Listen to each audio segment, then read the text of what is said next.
दोस्तों, आज की जो सच्ची घटना आप सुनने वाले हो, उसे सुन आप ये सोचने पे मजबूर होने वाले हो, क्या खूबसूरती किसी लड़की के लिए आशीर्वाद है या अभिशाप? क्योंकि आज जिस लड़की की सच्ची कहानी मैं आपको बताने वाला हूँ, उसकी सुंदरता उसके लिए नर्क का दरवाजा बन गया था। और जो भी लड़कियां किसी भी लड़के का प्रपोजल रिजेक्ट कर देते हैं, वो आज की वीडियो को देखने के बाद अंदर से सहम जाएंगे। और सच कह रहा हूँ, जब मैं इसके ऊपर रिसर्च कर रहा था तो मुझे रोना आ गया और मैं ये सोचने पे मजबूर हो गया कि किसी इंसान की हैवानियत किस हद तक जा सकती है। अगर आप लोग आज की वीडियो को बहुत ही अच्छी तरह से समझना चाहते हो तो उसके लिए आप लोग अपनी आंखें बंद भी कर सकते हो।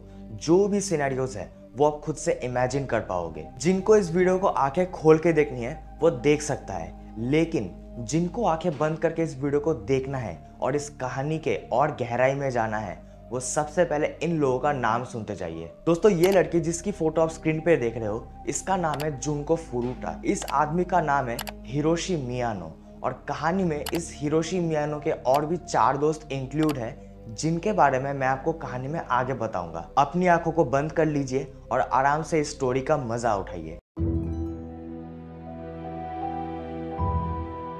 दोस्तों, जुनको फुरुटा का जन्म 1971 में जापान के साइतामा मिसातो शहर में हुआ था। वो एक 17 साल की नॉर्मल लाइफ जीने वाली लड़की थी और स्कूल में उसके पीछे ना जाने कितने लड़के पागल थे। उसकी एकेडमिक लाइफ भी बहुत अच्छी चल रही थी। उसके सारे सब्जेक्ट्स में अच्छे खासे मार्क्स आते थे और उसके ग्रेड्स भी अच्छे थे। और उसके स्कूल में भी उसके सारे दोस्त और उसके टीचर्स सब उसे गुड गर्ल के नाम से जानते थे। लेकिन इन सब के बावजूद वो स्मोक, ड्रिंक्स और ड्रग्स से दूर ही रहती थी। और स्कूल में ज्यादातर लोगों का यही मानना था कि उसका फ्यूचर ब्राइट है। लेकिन नवंबर 1988 के दिन उसकी जिंदगी पूरी तरह से बदलने वाली थी। इसी साल उसका फ्यूचर किडनैपर, जिसका नाम था हिरोशी मियानो, वो भी उसी के स्कूल में बुलिंग और रैगिंग की वजह से बदनाम था। और हिरोशी अपने सारे किए कराए के प्लान्स अपने दोस्त याकुजा से शेयर करता था। फुरुटा के क्लासमेट्स का ये मानना था कि हिरोशी को फुरुटा से प्यार था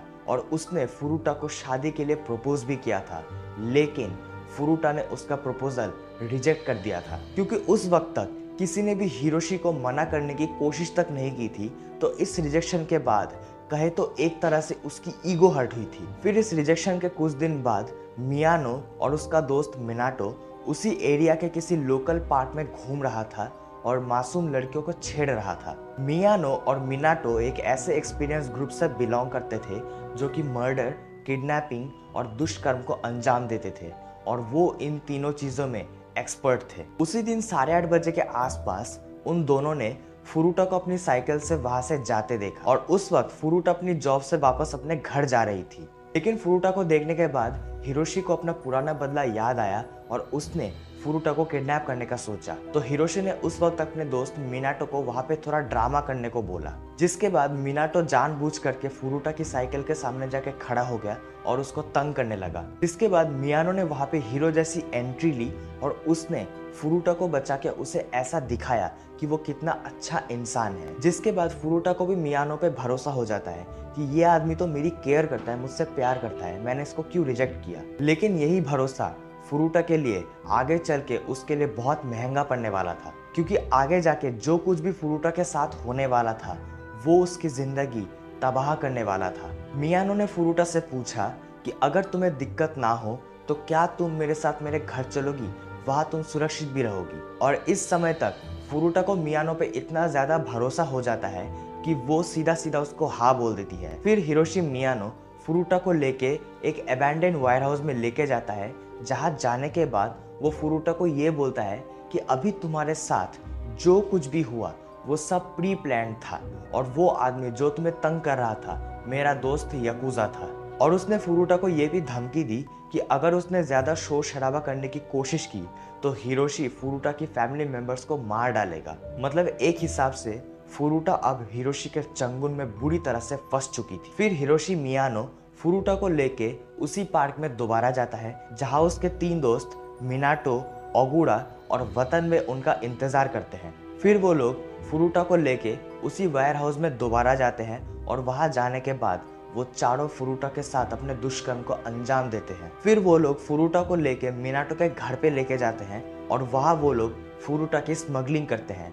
जो घर मिनाटो के पेरेंट्स के नाम रजिस्टर्ड था। लेकिन दूसरी तरफ फुरुटा के पेरेंट्स परेशान आकर अपनी बच्ची की मिसिंग फाइल रजिस्टर करते हैं और पुलिस को कॉल करते हैं। और यहाँ मियानो ने फुरुटा को फोर्स किया और मियानो ने फुरुटा को धमकी दी और उसको ये बोला कि वो अपने घर पे फ़ोन करे और अपने पेरेंट्स को ये बोले कि वो कुछ दिनों के लिए अपने किसी फ्रेंड के घर पे रहने आई है, आप लोग टेंशन मत लीजिए। और ये सब कुछ मिनाटो के पेरेंट्स के सामने होता है। फिर मिनाटो ने अपने पेरेंट्स को ये बोला कि ये लड़की मेरी गर्लफ्रेंड है, जबकि मिनाटो के पेरेंट्स को सब कुछ पता था कि यहाँ पे आकर चल क्या रहा है। लेकिन मिनाटो के पेरेंट्स भी क्या करें, क्योंकि वो खुद अपने बच्चे से डरते थे। लेकिन अफसोस करने वाली बात तो ये है कि उनके पीछे आने वाला यकूजा का खतरा उन्हें चुप रखने के लिए काफ़ी था। और बात तो बहुत ही अजीब थी कि मिनाटो के पेरेंट्स आने वाले खतरे से अनजान थे, जो कि उनकी ज़िंदगी पूरी तरह से तबाह करने वाला था। और इन 44 दिनों के अंदर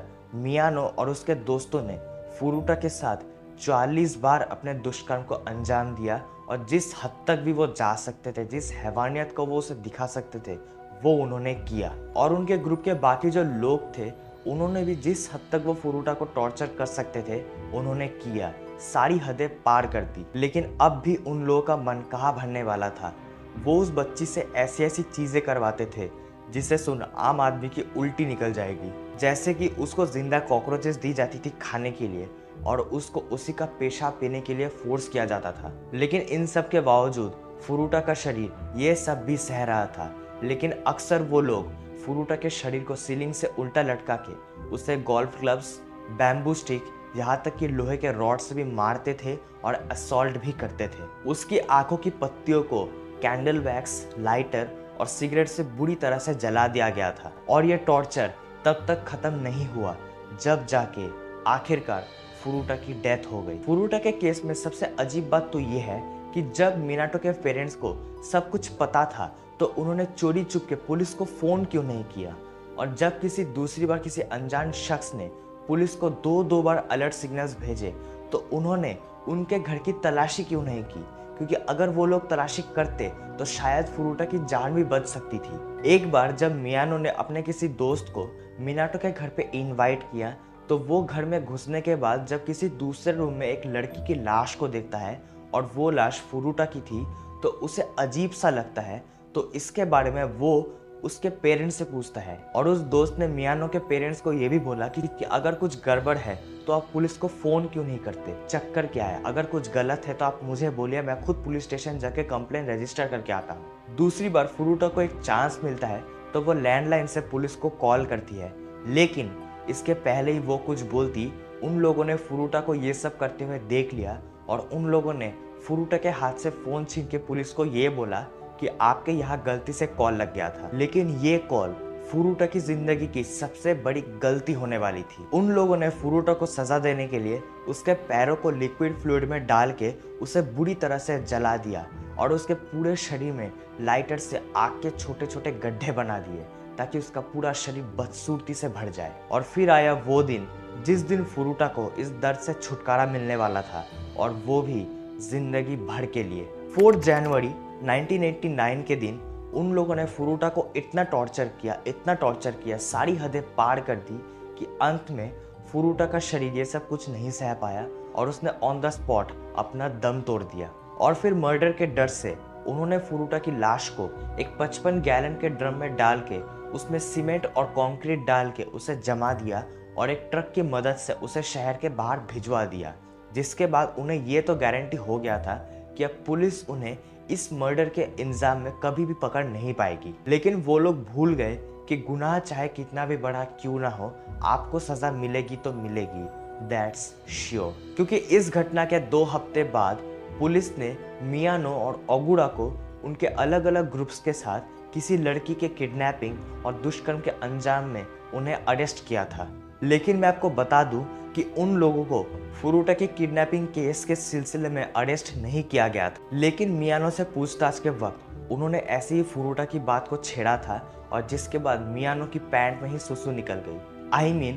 उसने पुलिस को सब कुछ बता दिया कि उनके पूरे ग्रुप ने ही फुरुटा को टॉर्चर किया, उसको किडनैप किया, उसको असॉल्ट किया, उसको मार डाला और ये भी बोला कि उसकी लाश कहाँ है। और फिर जब वो लोग फुरुटा की लाश को ढूंढ लेते हैं तो वो लोग मियानो ओगुरा और उनके 4 दोस्तों को भी बुलाते हैं और पता ये चलता है कि ये सब लोग इस कांड में शामिल थे। लेकिन हैरान कर देने वाली बात तो ये है कि फुरुटा को किडनैप करके, उसको टॉर्चर करके, उसके साथ दुष्कर्म करके उसे मारने के जुर्म में उन लोगों को बहुत ही थोड़ी सजा से छोड़ दिया गया।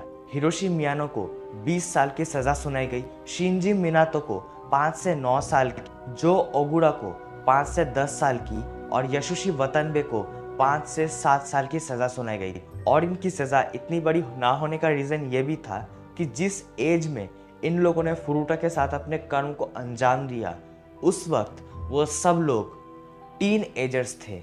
और ऐसा भी कहा जाता है कि यकूजा के साथ कुछ कनेक्शंस के चलते उन्हें ऐसे ही छोड़ दिया गया। लेकिन एक बात अभी भी है जो कि मेरे दिमाग में ये घूम रही है कि अगर इस केस की सुनवाई कहीं और होती और अगर वो लोग एज में थोड़ा सा भी बड़े होते तो इसमें कोई शक नहीं था कि अदालत की तरफ से उन सब लोगों को सजाए मौत दी जाती। इनके खिलाफ इतने सारे एविडेंस होने के बावजूद भी इन्हें जेल से ऐसे रिहा कर दिया गया जैसे कि इन्होंने बहुत बड़ा कुछ हासिल कर लिया था जिंदगी में। लेकिन ऐसा भी माना जाता है कि इस घटना के बाद वतनबे ने अपनी जिंदगी में कभी किसी दूसरे दुष्कर्म को या फिर किसी अन्य क्राइम को अंजाम नहीं दिया। आज के समय में भी जापान के लोगों का यही मानना है कि फुरुटा के केस में उन्हें जस्टिस नहीं मिला और उनके हिसाब से कभी मिलेगा भी नहीं। तो चलिए, आज की सच्ची घटना आपको कैसी लगी नीचे कमेंट में ज़रूर बता देना। अगर इस वीडियो से आपको कुछ भी नया सीखने को मिला, अगर आपको ये वीडियो अच्छी लगी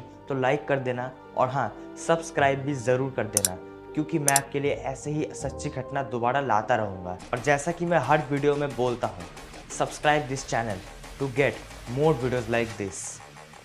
ओवर एंड आउट।